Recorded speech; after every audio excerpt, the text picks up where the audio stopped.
to the frame of mind of what was happening at the time. And I don't know if we'll ever have the answer to that question. Tonight, some new information about deaths of Oscar winner Gene Hackman and his wife. Doctors blaming a rare case of hantavirus for one of those deaths at their New Mexico home. Good evening. Happy Friday, one and all. Welcome to West Coast Wrap. I'm Frank Malicote. Investigators say the circumstances surrounding the deaths of Hackman and his wife Betsy are very different.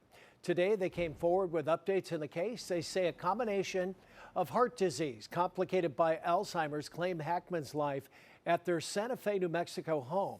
And a rare case of hantavirus killed his wife. Couple's bodies were found inside their home last week. Investigators believe Gene Hackman died about a week after his wife. Mr. Hackman's initial pacemaker data revealed cardiac activity on February 17th, with subsequent pacemaker interrogation demonstrating an abnormal rhythm of atrial fibrillation on February 18th, which was the last record of heart activity. Based on this information, it is reasonable to conclude that Mr. Hackman probably died around February 18th. Based on the circumstances, it is reasonable to conclude that Ms. Hackman passed away first, with February 11th being the last time that she was known to be alive. Gene Hackman and his wife Betsy Arakawa were married for more than 30 years. Investigators say they're still looking into how the dog passed away at the Hackman property. Dogs are not affected by the hantavirus. UCSF infectious disease specialist Dr. Peter Chin Hong joins us now with some insight on this rare case of hantavirus. Doctor, always good to see you. Good evening. Thanks for having me on, Frank. All right. Well, doctor, how rare is hantavirus and where does it come from? Yeah, so hantavirus is very rare since 1993, since it was first described, which isn't that long ago. We've had about 850 cases in the US, so about 30 cases a year. And the epicenter of hantavirus is exactly where Gene Hackman lived. It's really in Four Corners, so around, the intersection of those states, including, where Santa Fe is. It's caused by inhalation of rodent droppings, usually people cleaning out garages, rats running around with poor ventilation.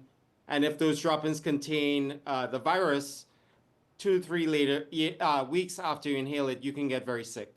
Wow. Is it contagious? And if you do get it, what are the symptoms? Yeah, so it's not contagious as we know it from person to person, mainly from animals to people. In the beginning, you get like flu-like symptoms. It's really hard to diagnose unless you're in an area where they see more cases than other areas like New Mexico. And a few days after that, you progress very, very rapidly to lung failure. You need a breathing tube or a machine to do the functions of a lung called ECMO, and then goes to heart failure. So that process from start to finish of the illness could be as short as 5 or 6 days. Well, as you mentioned, there's over 800 reported cases in the U.S. between, I believe, 1993 to 2022. And New Mexico, where Mrs. Hackman died of the hantavirus, had the most with 122. Is it geography? Why do you think New Mexico is the epicenter for this? Yeah, it's all geography. In fact, it's all over the world, but the U.S. has a particularly virulent kind of hantavirus that causes organ failure. Particularly lungs and hearts. In other places, actually, it's first identified from UN peacekeeping forces in the Korean War in the 50s. That one causes more kidney failure. So to your question, different parts of the world have different kind of hantaviruses, and they all have very different manifestations. So New Mexico, the West Coast in general, including California, in 2012, we had 9 cases in Yosemite. I'm curious, have you ever treated it? Yes, I did, but again, not very common. The last time I remember seeing it was maybe 5 or 10 years ago at UCSF. The person lived because, again, it's identification of what's going on and having the right support for that particular patient. And is it usually fatal, at least in this case? About 40% of people die, but again, if you kind of don't know what you have, you're not engaged with somebody who can check in on you, that could really progress very quickly. But about 40% of people pass away, unfortunately. Yeah. Okay. Well, Dr. Peter Chin Hung with UCSF. Always a pleasure, sir. Thanks for staying up with us tonight and filling us in with your insight. We appreciate it. Thanks so much. Well, activists working to help immigrants in L.A. worry they're being targeted. Fox 11's Christy Fajardo reports they have video of a hit-and-run crash that happened as they passed out flyers. Security video in Boyle Heights shows cyclists being hit one after another from behind. One man is knocked onto the windshield, but witnesses say the driver never stopped. And I felt myself get hit from the left side. Nancy Lopez, who was the first to be struck, and the others are now left wondering, was it an accident or were they targeted because they'd been riding around handing out Know Your Rights cards to immigrants? Yeah, we don't know if she saw us doing that and that's what triggered her, or she was just an accident, or didn't see us, or maybe she hates cyclists. I got shot into another cyclist and we both fell to the ground. It happened on February 25th on Lorena and 6th Street at about 7:45 in the evening. I saw our other cyclist friend like almost go up in the air, and I saw her just run right into him and he crashed onto her windshield. I get in front of the car trying to stop it. The car proceeds to drive even more forward, trying to hit us. Daniel Flores showed us pictures of the damage to his bike. He and Lopez say about 4 people were hit and that one cyclist even had a head injury and spent the night in the hospital. My thumb feels like it has some nerve damage. So does my elbow. It took about 30 minutes for me to regain feeling in my arm again. They snapped a photo of the license plate before the driver they describe as a bald white woman in a 2016 Kia drove off. They say the woman also had a cell phone in her hand the whole time. My body literally ripped her mirror off her car and dented her car. You would think you would stop and be like, oh my God, what did I hit?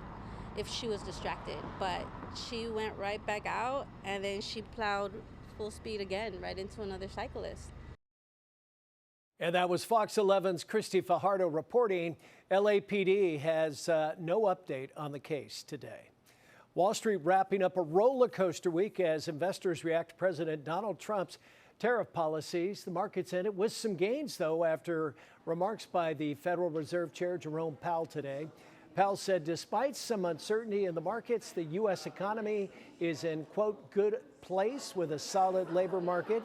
Employers added 151,000 jobs in February, with unemployment ticking up to 4.1%. Powell also indicated that the central bank can wait on interest rate moves while it watches to see how tariff policies play out. Recent indicators point to a possible moderation in consumer spending relative to the rapid growth over the second half of 2024. Further, recent surveys of households and businesses point to heightened uncertainty about the economic outlook. It remains to be seen how these developments might affect future spending and investment. While President Trump called the numbers fantastic, some economists had forecasted employers would actually add more jobs. Analysts say the full scope of the economic fallout from government cuts may not be clear until springtime. All that said, the markets had their worst week in months, driven by the White House whiplash on tariffs, with the Nasdaq closing in correction territory yesterday. Today, though, the Dow was up 222 points. That's a half a percentage point. Nasdaq gained 126. S&P 500 up 31 points. Shares of Hewlett-Packard Enterprises slumped some 12% after reporting quarterly that fell short of analysts' expectations. Up next, budgeting during a trade war. Coming up, financial analysts lay out how to get the most for your money as prices continue to soar. And in weather, here's our live camera in Seattle. Current temperature of 48 degrees. Rain returns for this part of the West Coast as we do move into the weekend. We'll have the full update coming up after the break. All right, Mark's seen a bit, and soaring egg prices are putting a run on backyard chicken coops. See how people lined up for a chance at starting backyard farms in the Pacific Northwest today. We got 4 leghorns, white leghorns, and 2 speckled Sussex. An investigation now underway into the Bay FC soccer team based out of San Jose, California. That probe centers around a San Francisco Chronicle report that the National Women's Soccer League is now conducting an independent probe into the head coach, Alberto Montoya. This after complaints by two former players of a toxic work environment. An assessment, the Chronicle says, two former staffers have agreed with. Third-party investigator cleared the coach of one of the complaints. Some of the players at today's practice say the preseason with the coach has been nothing but positive. I love the environment. I think the culture is incredible. Always very positive, very enthusiastic, very, energetic, brings most energy to everybody. Bay FC saw roughly a third of its team leave after its inaugural season. Same time frame as when the complaints were first lodged against Montoya. Team opens their season a week from tomorrow. Today, President Trump signed an executive order designed to help the U.S. get ready for the 2026 FIFA World Cup. Seattle, L.A., and Santa Clara, California are among the U.S. cities all set to host some of those games. The president's new order creates a task force for the event. He plans to serve on that task force, along with Vice President J.D. Vance, some cabinet members, and key government agencies. FIFA's president was present for today's signing of that executive order. He suggested the event's entertainment outside the game will rival the Super Bowl halftime shows. Super Bowl has around 100 million viewers or 150 million viewers. The World Cup final has 2 billion viewers. So we have to make it 20 times better and 20 times bigger. Well, good luck with that. The 2026 World Cup is set for June and July of next year. The U.S., Mexico, and Canada will host those games. Well, the prospect of a dramatic hike on tariffs has financial experts recommending consumers plan ahead when it comes to purchasing some items. Fox 12's Oregon reporter Ezra Kaplan has our story. These tariffs do go through, prices are going to rise. Allison Johnston is a political economist at Oregon State University. You can probably expect that grocery prices are going to go up, particularly agriculture from Mexico.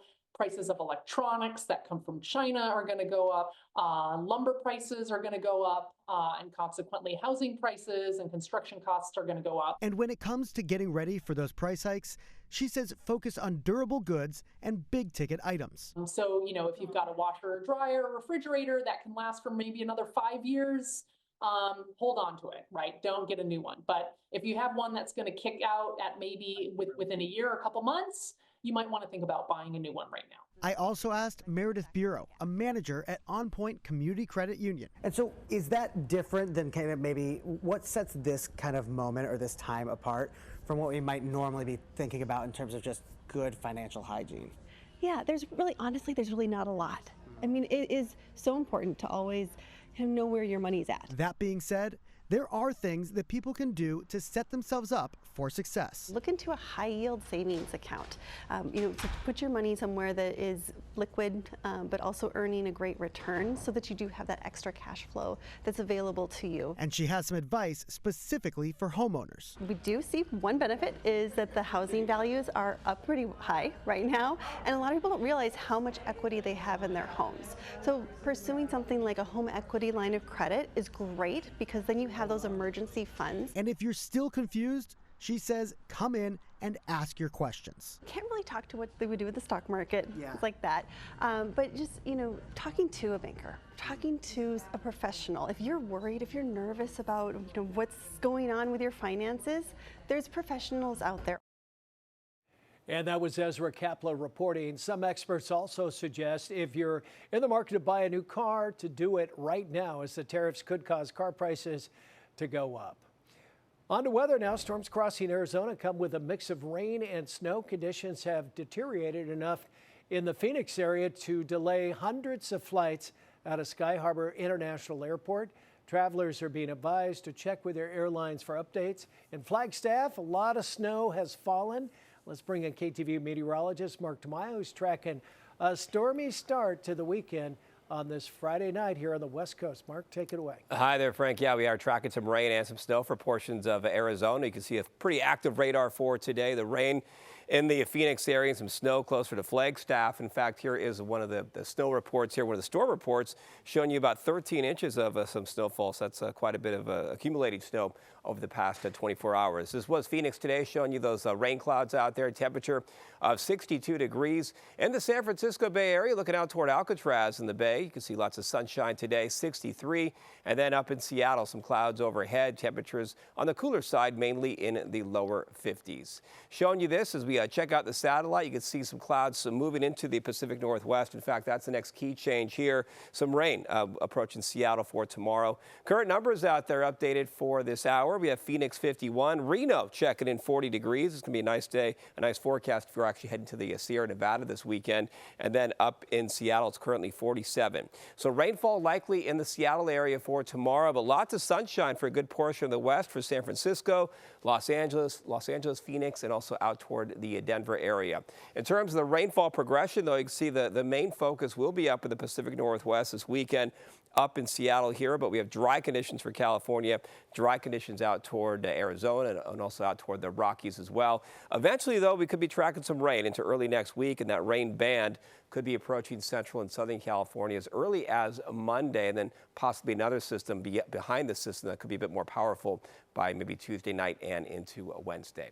So here is the plan over the next 3 days. Seattle, they get the rain off and on into your weekend outlook. San Francisco, clearing skies for your Saturday, lots of sunshine for Sunday. A nice weekend for Southern California. Of course, they've been dealing with some rainfall over the past couple days, but not this weekend. And in fact, temperatures, look at that Phoenix forecast. That is looking nice. So if you're looking for a place to escape, I think that might be your place. Temperatures on track to reach the upper 70s by Sunday, maybe approaching the lower 80s by Monday. So some warmth, and then eventually we have some rain moving up into the Seattle forecast, as you can see, as we do move into the weekend. All righty, Mark, thank you for that. Well, 2 U.S. soldiers and 1 former soldier are now charged with selling U.S. Army secrets to China. Fox's Dave Detling is in Seattle with more on the results of an investigation performed by the FBI. 2 active duty U.S. soldiers stationed at Joint Base Lewis McChord no longer at their posts. They are behind bars accused of working with the Chinese government. This is the result of a long-running investigation where the FBI and our partners were able to uncover a conspiracy to steal national defense information from military installations here in the Pacific Northwest. The FBI naming those 2 JBLM soldiers as Jian Zhao and Li Tian. They, along with Royu Duen, a former U.S. soldier in Oregon, were arrested Thursday. All of them are accused of violating their duties to protect sensitive military information by selling it to China. The information that is at risk here is information that identifies the United States military's capabilities, plans and intentions, and could really put us at a severe disadvantage if that were to fall in the wrong hands for an adversary. According to this FBI press release, all 3 had access to highly sensitive information, which upon sale, they gained roughly $15,000, giving China access to classified hard drives, a stolen encryption-capable computer, along with other sensitive military information. The FBI stating this threat to national security ended following a 1.5-year-long investigation. Luckily, our investigators are pretty well-versed in these types of investigations, but it does pose a challenge. And it's still unclear how much information was transmitted to China. FBI saying that during its investigation, it tried mitigating any losses. Meantime, charges against the 3 will now go to a special prosecutor. In Seattle, Dave Detling, Fox News. Well, the price of eggs has people flocking to farms to buy chickens. How backyard birds are trending next, right here on the West Coast Wrap. And baby makes 3. It could happen at any moment. That big bear eagle has already hatched 2 of her chicks. Up next, an update on a potential 3rd eaglet when we come back. Well, clocks will spring forward in all but 2 states in the West this weekend. The move to daylight saving time is renewing debate over whether the U.S. should reset clocks twice a year. The American Heart Association says changing the time can cause harmful effects, including loss of sleep, elevated risk of heart attacks, and stroke, cognitive decline, and obesity. Lawmakers have reintroduced a bill to make daylight saving time permanent. Its future is uncertain, though. Right now, Arizona and Hawaii are the only states that don't observe daylight saving time. Well, with egg prices soaring, many consumers are now opting to raise their own chickens. As reporter Alejandra Guzman explains, chicks are selling out within minutes at a Washington State ranch. Check out this tiny little chick here. This is a black Australorp, and they were sold out in record time. 28 minutes today. Folks say that this year's sales have been unlike anything they've seen in the last 10 years. Today's line wrapped around the entire store. Some folks say they're trying to expand their coop, while others are starting their own backyard flock. I'm looking for Rhode Island Red. A groggy but determined crown shuffled into Rayber Ranch, eyes barely open, but the mission crystal clear. Chicks. I had to convince my dad to get them because I really wanted them really badly. The line snakes around the entire store. Customers are anxiously waiting. I've been waiting here since about 8:15 a.m. It's something that my father and I have done since I was a little girl. Sold out like at Costco. It's just competitive to get eggs at Costco, so might as well get a chicken and then you can have fresh eggs. With a strict 12 per customer limit, strategies are whispered. Should they go for the fluffiest, their go-to breed, or just grab whatever's left? I've been talked into a Moran while standing here in line. Raising chickens is more than just a hobby. It's a practical food source. We've all seen the soaring egg prices over the last few months. They can have their own eggs, and they're hoping it might be cheaper, and they're going to be able to get their hands on them better and just be in control of their food a little bit more. For Taver Davidson, the appeal of raising chickens is simple. To have eggs for the family and stuff. It's easier. I think it'd be fun to have chickens. I like chickens, I don't know. 10 and 7-year-old Aria and Harper Wells are excited to raise chicks for a second year. On a scale of 1 to 10, the eggs that we get at stores maybe a 5. And then the eggs we have now, they're probably a 9 because the yolks are really dark colored, and that means the eggs are super healthy. Alejandra Guzman, Fox 13 News. Smart young lady there. Okay, finally tonight we'll keep that bird thing going. We have signs another bald eagle chick is ready to make its debut in the West. Images posted on social media show how a third egg in Southern California nest is cracking. 2 other eggs hatched earlier in the week. The nonprofit Friends of Big Bear Valley monitors this nest around the clock, and you're looking at a live video right here. The nest up in the San Bernardino Mountains near Big Bear. The region's famous bald eagle couple, that's Jackie and Shadow, have been looking over their new chicks all week long. Looks like they're sleeping right now, but keeping them warm. Any successful hatching is considered a very big deal because bald eagles, of course, were once in danger, but making a comeback in Big Bear. Want to thank you for joining us on this Friday night. You can stay up to date on all the stories we're covering online. Go to westcoastwrap.com. Stream all of our shows on your smart TV by downloading the Fox Local app. I'm Frank Malicote. Have a great night, everybody.